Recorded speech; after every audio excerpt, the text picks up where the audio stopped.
Bonjour, ben voilà, pour cette première vidéo, je vais vous expliquer comment j'ai réalisé une photo pour le collectif 12 photographes s'inspirent. Vous pouvez retrouver les différents liens voilà, quelque part par là sur l'écran. C'est ma première vidéo, donc je n'ai pas encore les réflexes d'un bon réalisateur de tutoriel. Donc voilà, je vais vous expliquer comment j'ai réalisé une photo donc, pour le collectif 12 photographes s'inspirent, donc pour la photo du mois de mai, dont le thème était un Ansel Adams contre Nick Brandt. Donc j'ai réalisé une photo pour les deux sujets, donc Ansel Adams et Nick Brandt. Vous retrouverez la photo de Nick Brandt sur mon blog personnel et sur ma page Facebook. J'avais choisi au préalable de travailler donc Ansel Adams parce qu'en partant aux États-Unis, le décor s'y prêtait bien, et donc à l'occasion d'une excursion, d'une petite randonnée, ben voilà, j'ai réalisé cette photo. Je savais quand j'allais aux États-Unis que j'allais taper cette image que j'ai réalisée, celle que vous voyez là, et donc je vais vous expliquer comment je suis passé de ça à ça.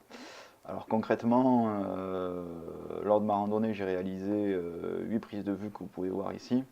Donc le panorama s'y prêtait bien. C'est vrai que point de vue échelle, on ne se rend pas bien compte sur la photo.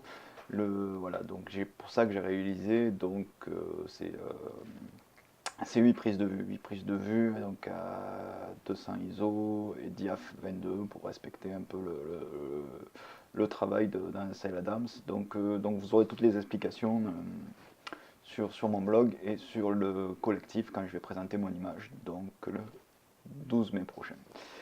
Donc voilà, je suis parti de ces 12 prises de vue que vous voyez, non retouchées, à l'état brut, elles sont là. Voilà, j'ai pas trop l'habitude de montrer mes images brutes, mais voilà, pour une fois, hein, voilà, vous pouvez les voir ici à l'origine. Donc ensuite sur Photoshop j'ai fait tout simplement un photomerge, je ne suis pas un très grand photoshopper, donc c'est pour moi une toute première voilà, de vous montrer ce tutoriel. D'autres pros de Photoshop vous diront certainement qu'ils auraient pu faire autrement, et ils ont certainement raison. Voilà, moi je vais vous présenter ma manière voilà, avec laquelle j'ai réalisé celle-là. Après, il y a certainement des choses à améliorer, rien n'est parfait, donc voilà, n'hésitez pas, si on peut échanger dans les commentaires, et voilà, pour voir comment on peut améliorer déjà moi ma technique, je suis preneur, et voilà, et pourquoi pas comment on aurait pu faire autrement. Donc voilà, je vais vous montrer comment je suis donc passé de ça à ça. Donc vous allez voir donc, tous les calques que j'ai utilisés. Enfin, il n'y en a pas énormément. Pour moi, c'est beaucoup. Je sais que par rapport à d'autres photographes, c'est vraiment énorme. Mais voilà, moi j'ai utilisé ça, et déjà, voilà, pour moi, j'ai déjà passé beaucoup de temps sur Photoshop. Donc, la photo avant. La première chose que j'ai fait, en fait, c'est j'ai travaillé la luminosité et le contraste. Donc voilà avant, voilà après. Donc tout simplement avec en baissant la luminosité, en améliorant le contraste. Voilà comment j'ai réalisé déjà ce premier calque. Pour ça, je pense qu'il n'y a pas besoin de revenir dessus. Je pense que tout le monde, ça sait très bien le faire, c'est une base, hein, voilà, bien sûr. Donc ensuite, j'ai réalisé un calque de courbe où j'ai rehaussé les verts, justement pour amener plus de lisibilité, puisque mon but était de travailler d'abord une photo couleur que j'allais après retravailler en noir et blanc. Je sais pas si c'est la meilleure méthode, moi j'ai choisi de faire ça. Après, voilà, c'est à débattre. Donc voilà, vous pouvez le voir, avant elle était comme ça, et voilà, vous voyez les buissons de terre aride. Voilà ce que ça a pu donner, donc avec un calque de courbe où j'ai rehaussé où j'ai augmenté un peu les verts. Et après, au pinceau, j'ai travaillé de façon localisée avec un masque de fusion. Donc, je vais vous montrer ce que ça donne. Voilà, voilà le vert. Hop. Donc voilà, tout simplement, hein, voilà ce que j'ai fait, sans trop me prendre la tête. Voilà, avant, après. Voilà. Je trouve que l'image est sympa, je l'aime bien, hein, comme ça en couleur, hein, mais bon, le sujet était Ansel Adams, on aurait pu très bien la garder en couleur, ça se défend, ça se défend. je sais pas ce que mes collègues du collectif 12 photographes s'inspirent, vont nous proposer, et peut-être de la couleur, ça serait surprenant. Moi j'ai décidé de présenter un noir et blanc parce que c'est la dame, c'est du noir et blanc. Donc voilà, parce que c'était l'époque qui voulait ça, hein, mais je crois que peut-être même qu'il a fait des couleurs, je suis pas sûr, hein, je mettrai pas ma main à couper, mais bon.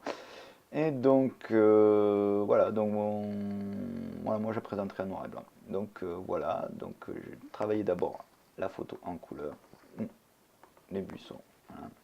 Ensuite j'ai fait un calque pareil, ou de courbe, où là, comme précédemment avec le vert, j'ai enlevé un peu de rouge.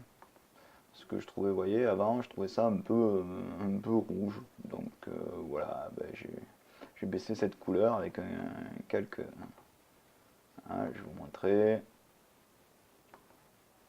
Voilà, tout simplement. Il n'y a pas grand chose, mais c'est la petite différence. Moi je trouve que ça va bien. Ça me plaît bien, voilà. Et puis voilà. Ensuite, j'ai accentué un peu le ciel. Voilà. Je l'ai rendu un peu plus dense. Voilà, avec un masque de fusion, hein, tout simplement. Après, j'ai travaillé au pinceau, au pinceau. Donc voilà. Et ensuite, j'ai passé au noir et blanc. Donc vous voyez, avant, après, jour, nuit, avant, après.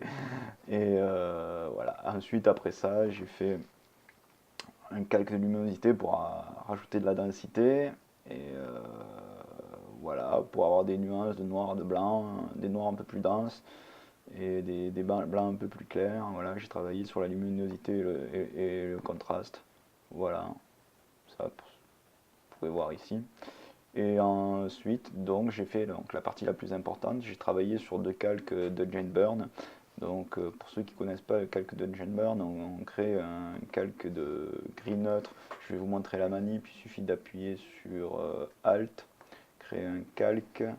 Là, vous venez choisir luminosité, lumière tamisée, pardon, couleur neutre, voilà, pour avoir un gris neutre à 50%. Vous laissez l'opacité à 100, vous mettez le nom que vous voulez. Hein. Par exemple, Tagada Soin. Et donc, ce qui est intéressant, c'est que vous allez venir jouer avec l'opacité du pinceau. Donc là, moi, j'ai utilisé un 20%. Je vous montre vite fait, pour ceux qui ne connaissent pas, mais je pense qu'il y en a beaucoup qui connaissent. C'est une technique très utilisée. Ce qui rappelle un peu ce qu'on pouvait faire les tireurs de photos. Je pense notamment à un reportage que j'avais vu de Henri Cartier-Bresson, où son tireur voilà, est assez intéressant. Si vous trouvez la photo, n'hésitez pas à me partager le lien parce que je la recherche encore. Je l'avais vu à l'école de photo, et où effectivement le tireur, pour accentuer des parties de la photo, ben, il avait une espèce de chorégraphie des mains. C'est assez sympa, où il venait éclaircir des zones, densifier d'autres.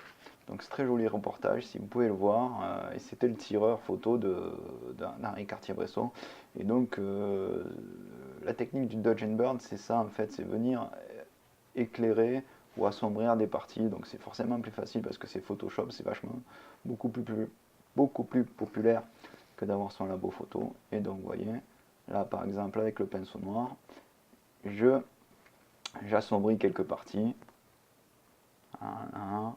Alors là, je fais juste pour vous montrer, on reviendra sur les calques que j'avais déjà réalisés. Et, vous voyez avant, vous voyez après, voilà.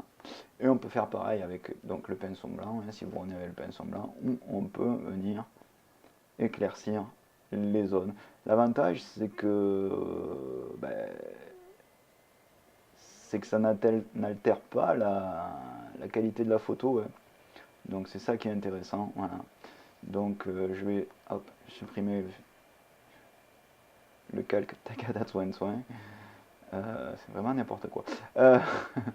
Et donc je vais vous remontrer. Voilà. Donc le premier calque que j'ai fait, là, je suis venu assombrir les zones que je trouvais un peu trop blanches, un peu surex, juste pour aller chercher un peu plus de matière. Donc je suis venu la chercher avec voilà, un calque Dungeon Burn. Vous voyez, hein, on voit bien que là j'ai retravaillé. Alors j'ai retravaillé avec un pinceau beaucoup plus fin.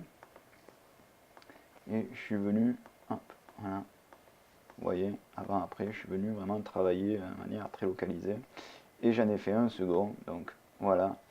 Où là, j'ai travaillé plus la matière du ciel. Mon but était vraiment d'aller chercher de la matière. et redonner les marbrures aussi, parce que quand on voit la photo d'origine, vous voyez, il y a des jolies marbrures dans les terres ocre, et j'avais envie vraiment de retrouver ça sur la photo noir et blanc. Donc voilà, je suis venu travailler de façon très précise, hein, on le voit quand on fait le avant-après, avec le calque de Jane Byrne, et voilà. C'est comme ça que j'ai réalisé et retouché la photo. Voilà. Donc pour un premier sujet, voilà, c'était certainement un petit peu bref, hein, puisque la photo était déjà faite. Je trouvais que c'était quand même plus sympa de vous faire une petite vidéo plutôt que vous l'expliquer par écrit. Donc rien ne vaut les images. Donc voilà, ben, j'espère que cette première vidéo vous a plu, hein, faite en toute simplicité, il y a une webcam, et voilà, c'est pas d'une grande technique, mais voilà, le but voilà, était de partager avec vous cette façon de retoucher les photos. Voilà, ben, j'espère que ça vous a plu, et peut-être à bientôt. Au revoir.